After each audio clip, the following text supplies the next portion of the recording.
I'll start when I feel more ready. I just need to figure out my niche first. I'll launch it properly once I have more time.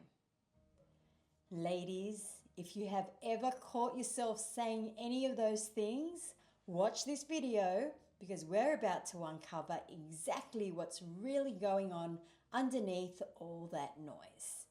Because here's what I need you to understand. That voice is not just a passing thought. It has more power over your business than your strategy, your niche, your pricing, or your marketing plan combined. And most of you have never once stopped to actually question it. It feels like the truth, right? And it feels like common sense. And that is exactly why it's been so easy for it to keep you stuck. Today, I'm going to help you catch that negative voice in the act. We're going to name it and see it for what it really is. Because once you can see it clearly, you will never be able to unhear it ever again. And that is when everything starts to change. Whether you haven't started your business yet or you've already started it and you keep hitting that same invisible ceiling no matter what you try, this one is for you. If you caught yesterday's video, you already started this work. You went back and you uncovered your story, the earliest memories around work, money, and success that quietly wrote the program that you've been running on this whole time. If you haven't watched it yet, don't worry. Go back and watch that one too, because it's going to make everything click into place.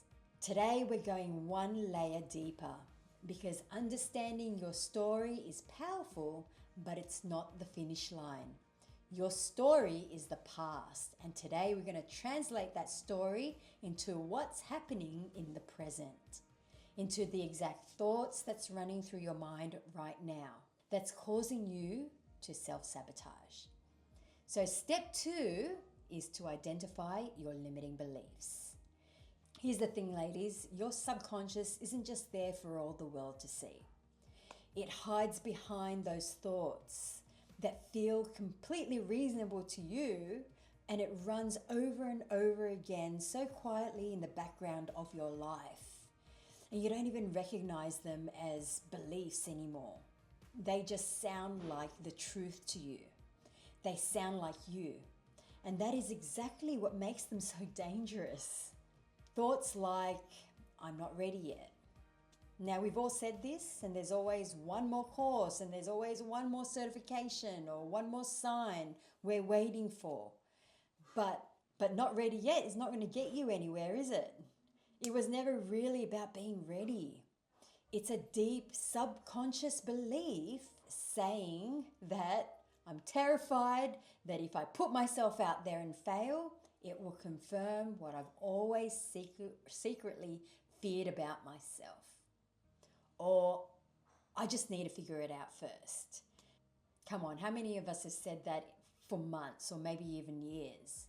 When really it's a very socially acceptable way of staying safely stuck. Or success requires constant burnout. If you grew up watching adults around you work themselves into the ground just to survive, some part of you learned that struggle is the toll that you pay for success. So now, even when things start flowing with ease, you don't trust it because ease feels unfamiliar to you, almost unsafe. Some of you are unconsciously creating chaos or overloading your plate because some part of you believes that you're not allowed to succeed without suffering. What about if I get too successful, I'll lose people? Now, this one runs deep, ladies. Maybe you watch someone in your life get too big and then they got pushed out and they got gossiped about and people quietly abandoned them because they were jealous of them. So your subconscious made a decision on your behalf a long time ago that you need to stay small, stay likable, so that you can stay loved. Well, what about it's not perfect yet? Perfectionism isn't really about high standards. It's fear dressed up as perfectionism. So if you never finish, or you never launch, or you never hit publish, you never have to risk anyone judging you for it. So it keeps you stuck. Who am I to charge that much? If money was spoken about with shame or scarcity in your home, wanting more can start to feel like you're taking something from someone else just by asking for what you're worth. Ladies, these beliefs are not harmless. They are not just negative thoughts. They are the invisible architecture of the ceiling that you keep hitting. And until you name them, they will keep running the show in your life, no matter how hard you work, no matter how many strategies you learn. So here is your homework, and I want you to take this seriously. Grab that same notebook and pen that you used from yesterday and sit quietly and then ask yourself, what is the thought that shows up right before I freeze? You can pause this video to do the work, but allow the words to just flow. What are the thoughts that come up right before you close that laptop before you hit send? Or right before you raise your prices and post that post, or make the art, or ask for the sale? Write down every limiting belief that you can find, even the ones that feel embarrassing, even the ones that sound irrational when you say them out loud. There is no shame here. These beliefs were never a character flaw. They were a survival strategy installed a long, long time ago to keep the little girl in you safe. Then I want you to go back to yesterday's exercise and connect the dots. So I'm not ready yet might trace back to always being told you weren't old enough, or smart enough, or responsible enough. Success requires burnout might trace straight back to watching a parent collapse from exhaustion every single night. And when you can see the thread, the belief stops feeling like truth and it starts looking like what it actually is, which is an old, outdated program that needs reprogramming.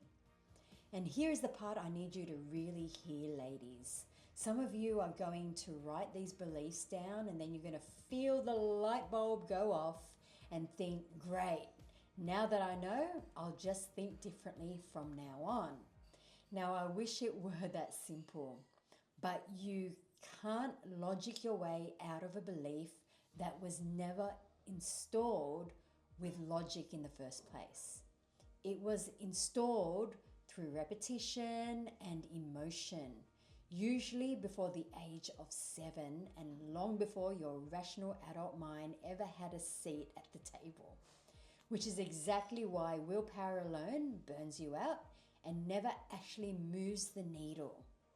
You can journal for a year and still feel that same fear grip you the moment that it counts. So this is the exact reason I keep coming back to hypnosis as one of the most powerful tools for this kind of work, because hypnosis speaks directly to the subconscious mind in the same language. I'll be diving deeper into that soon, so keep an eye out for it, because this might be the missing piece for so many of you. For now, get those beliefs out of your head and onto the paper, because naming them is what gives you your power back. Step 3 is where we start actually rewriting them. So stay tuned for tomorrow's video, because that is where this all comes together. And if you haven't already, subscribe to this channel and join my 30-day challenge for daily tips to help you finally break through whatever through looks like for you right now. And if you don't want to wait, you can book a free strategy call with me, and the link is in the description below, and we can start rewriting your beliefs together right away. I hope you got a lot out of this one.